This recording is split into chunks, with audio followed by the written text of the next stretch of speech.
Hello ladies and gentlemen, my name's Shadow Wraith, and today I'm going to be going over why I love Ring Wraiths. So, I mean, if anyone's been following the channel at all, you know, and you should be able to guess by the name of said channel, or myself, I freaking love Ring Wraiths, okay? They're my favourite. They're just the coolest. Everything I do. Like, if I don't have a Ring Wraith in my list, I always feel naked.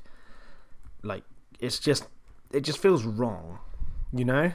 It's like staring into the eyes of, like, your cat whilst it, I don't know, eats or something. Just feels wrong. I don't know. Anyway, unnatural.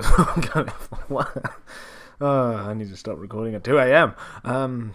So, I just thought I've never really explained why I love Ring Wraiths. I mean, everyone probably thinks, yeah, Shadow Wraith likes Ring Wraiths because, you know, he's a freaking edgelord. And they're cool. You'd be partly correct, okay? Yes, I am an edgelord. Yes, I used to be an emo kid. Yes, I did dye my hair and, like, have it across my eyes.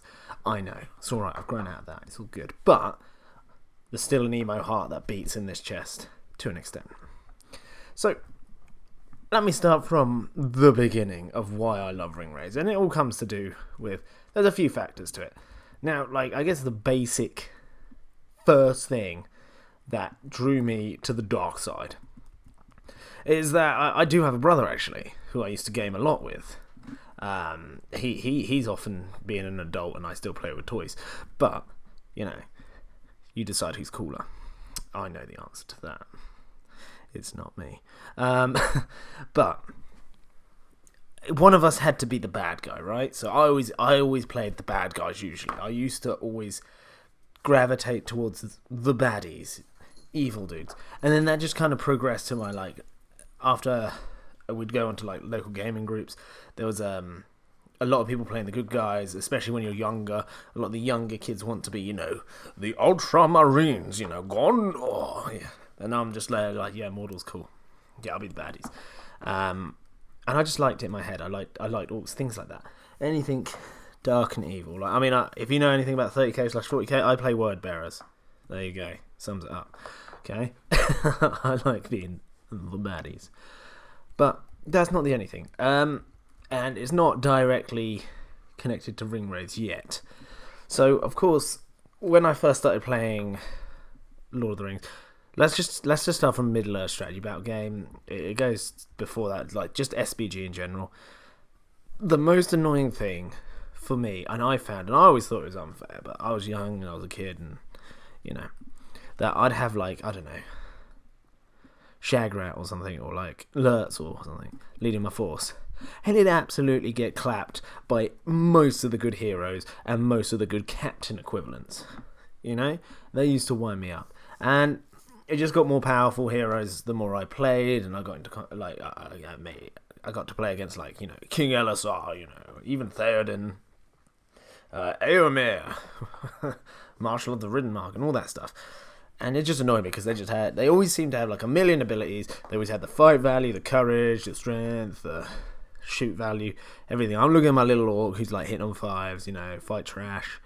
My orc captain who's 5-4, you know, getting absolutely slapped by their captains because they're usually, like, 5-5. It was annoying, okay, to say the least. And it's still similar to that now. Like, I know there's a lot of evil players out there, but you've got to admit, like, even like our big bad scary hero, like 115 points for Shagrat. Yeah, he's a beatstick and fight 5, and he's got the shield of Cenn, but he's still fight 5, you know, and he's relatively low courage compared to, like, good hero. He's not like courage 7, is he? But you can still get, like, Legolas or Gimli, or, you know, even, I mean, Aragorn's a bit of a stretch, he's a bit more expensive, but these are, like, similar 100-point heroes, and it's just, their stats always just seem to be better for me, and dealing with them was a big issue for me. Yeah, because, like, you think, oh, I'm gonna get, I don't know, it's like playing Old Fantasy where you, like, duel the enemy's leader.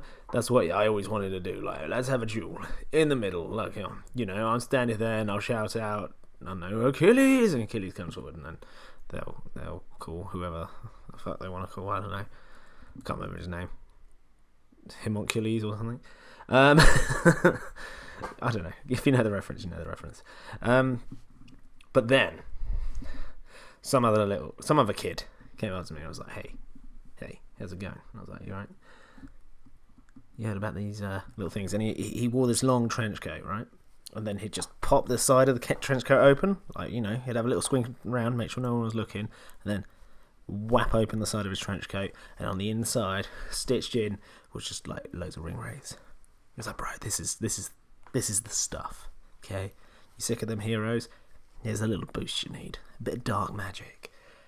And yeah, I was keen. I was like, dark magic? My God. Okay, yeah, ring wraiths are cool. Yeah, sure, I'll try it. Because, I mean, I always thought ring wraiths are cool, like, from the movies and stuff like that. They look sick, like, running around, you know, cutting the hobbits off.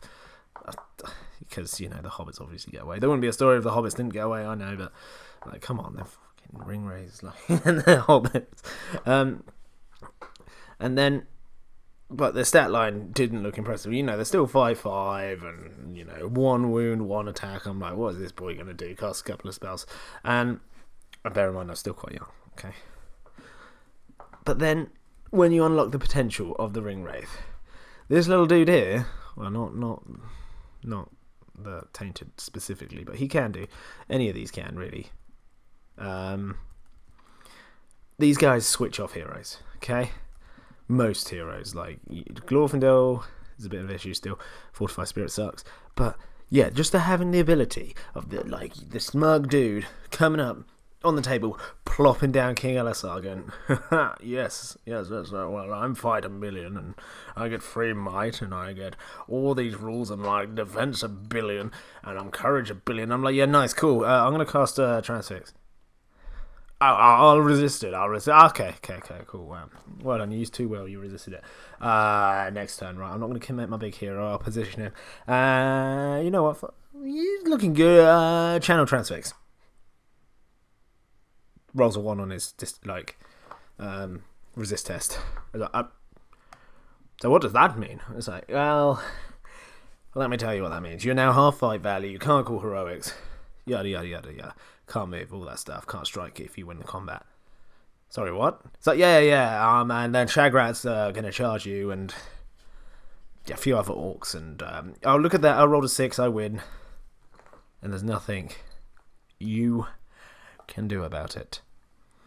And just seeing, like, their little faces go from, you know, upside down frowns to right way up frowns, as in they go from happy to sad, just kind of gave me a little buzz, a little kick on the inside. I used to enjoy it. So, this little guy, jeez, alright, calm down. Don't want to go inside him. Oh my god, right. This little guy here suddenly became, like, just my ace. You know, he's just, I love Ring Wraith. I'm pretending this is generic Ring Wraith. Generic Ring Wraith, amazing. Get out of here. But if you want a bigger boy, I said get out of here. You can bring up some of the name Ring Wraiths, and they've got, like, it's fantastic what they did with the Middle-earth Strategy Battle game, with these named Ring Wraiths. They've all got separate abilities. They do different things. I mean, Dark Marshal's kind of trash, but, you know, if you want to be fight 6, sure, have him. But he does a banner. You can have a 6-inch banner if you want. Or if you play more, or just ally and solo down. Knight of Umbar, he's good at tying fight values because you can still attacks and fight, attack strength and fight value for a point of will, which is insane. So rip Balrog, thanks, I'm the same. He's fantastic. Tainted, switching off heroics, you know. Alright, Strider. Free heroic a turn, yeah, fantastic, cool. None of you dudes are going to be using it within 6 inches, and they won't benefit from your Sandfast, so, you know, you can go sucker one. And then the Betrayer likes poisonous. And can all, like, slapping people with his sword. But then, obviously, you got Big Daddy. Big Daddy Witch King, you know? The man who goes around saying, I will break him. Because that's what he does. And that's when I realised I could have a really cool combat hero that could switch off other heroes on a freaking dragon, basically. On a dragon. Okay. On a Fell Beast. And that's, like, there's nothing cooler. Like, they've got mobility. they've got a really large threat range. Because if you think about it, they've got 12-inch move with their fly. They've got 12-inch spells for most of their spells. So I'm talking like transfixes, black darts, stuff like that. So in reality, he's got a 24-inch aura. I mean, I don't know how big this table is, but 24-inch threat range, which, as you can see, I think this is the right size table. It's like when you're like towards the center of the battlefield, you're like, there's no escape in this guy. There's no escape in this guy with his spells. So if you've got 2 or like a big hero on a warg plus a Witch King or just a Fell Beast riding Nazgul, you can counter these big heroes, and they used to wind me up, you know. Suddenly, all the kid, like, I don't know if you've seen Megamind, but Metro Man, where he's got like all the cool stuff, all the toys. He's literally there. He's in the mansion, all the toys. And meanwhile, whilst I'm sat in my little prison cell, I'm looking out, watching him have all the fun, getting all the teacher's pet things, all the new toys, all that cool stuff. He can fly. He's gorgeous. I'm not. I'm blue. Suddenly, I could just like tell him to do one. I've got some toys too now. Or, you know what, it's even worse than that. It's not I've got toys too. It's I can take away your toys. That's what I love. That's why I love Ring Wraith. I can take away your toys. You know, freaking Thranduil, yeah, Hobbit tier armies are stronger. Okay, it's just the way it is. Like Azog and Thranduil and stuff like that, they're just good. They are strong. Which is fine. Doesn't bother me, okay? I know a lot of people used to get really annoyed with it. Like, at the end of the day, if it pisses you off that much, go play it. Go play Azog's Legion. But the fact that I've got Witch King in my list, you know, and you can bring him for like, 165 points on a horse. It's not that bad. Or, a bit more on a Fellbeast or one of the names. I think I named Ring Wraith on a Fellbeast 170 points, okay? So if we're going against like the Azogs and stuff like that, they're getting up to like 225 plus points. I could just switch them off. Yeah? Azog, I have switched off with a Nazgul, not necessarily the Witch King, but Nazgul, constantly.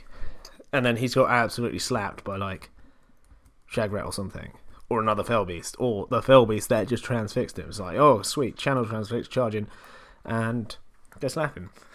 Yeah, it's just taking away their toys and their million stats, because you can have an orc that's fight 7, strength 5, burly, knock you down on the charge, a master of battle, I'm insane, I'm amazing, yeah, well, you transfix, and I've just turned off at least half of those things. You still fight 7, but you ain't slapping me back, and you ain't using no heroics. Just transfix. And I know it's not just transfix, it's not the only good thing. They got many spells, that is useful. Black Dart's pretty good, obviously. It's 1 strength 9 hit. Shame I have to roll for it, but whatever. It is what it is. Yeah, they're just good. So that's why I like Ring Wraiths, okay? They take the toys out of the pram of the smug little babies that play the good factions. Screw the good factions. It's all about evil. Anyway, that's it. This is such a random little video I decided to make at 2 in the morning, so I hope you enjoyed it. Let me know in the comment section down below what your favourite unit is. Okay? Like, thing to bring. Mine, obviously, Ring Wraiths, Nazgul. Be them on horse, on foot, or on Fellbeast. I always like bringing a Nazgul. Okay? I'm talking like the proper Nazgul. The OG boys, not the Hobbit. I have no magic Nazguls. No, they're cool as well. They are really cool.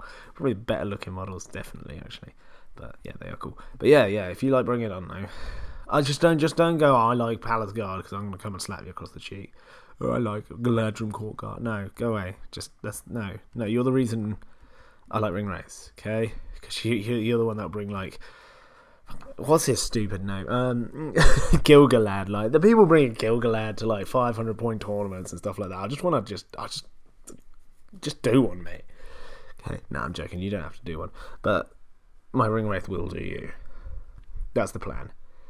I hope you like One Fate when you're trapped and transfixed, drooling, getting trapped by orcs. Because, a few wounds will eke through, I'm sure. But yeah, let me know in the comment section down below. Anyway, if you like the video, do consider liking it. And if you're feeling especially kind today, do consider subscribing because it really helps the channel out and we are growing. Yeah, let's get it done. Let's get it good. And if you're feeling especially especially super generous, do consider joining up to my Patreon. I am working on getting like a page, I'm making it now actually, of my Patrons to be at the end of the videos. So if you want to be on that sexy little list, then sign up to my Patreon. I think it's as low as like £1 a month, and it just helps me make content, stuff like that. Amazing Patreon plus YouTube stuff has helped me get like a better camera, better microphone, better setup in general. It all goes back into the channel just to make it bigger and better for you guys and single gal that is watching, maybe. Unless all the girls flock to my golden voice. I doubt it. Anyway, even if you don't do any of those things, I still hope you have an absolutely wraith-tastic time, and I will see you in the next video. Goodbye.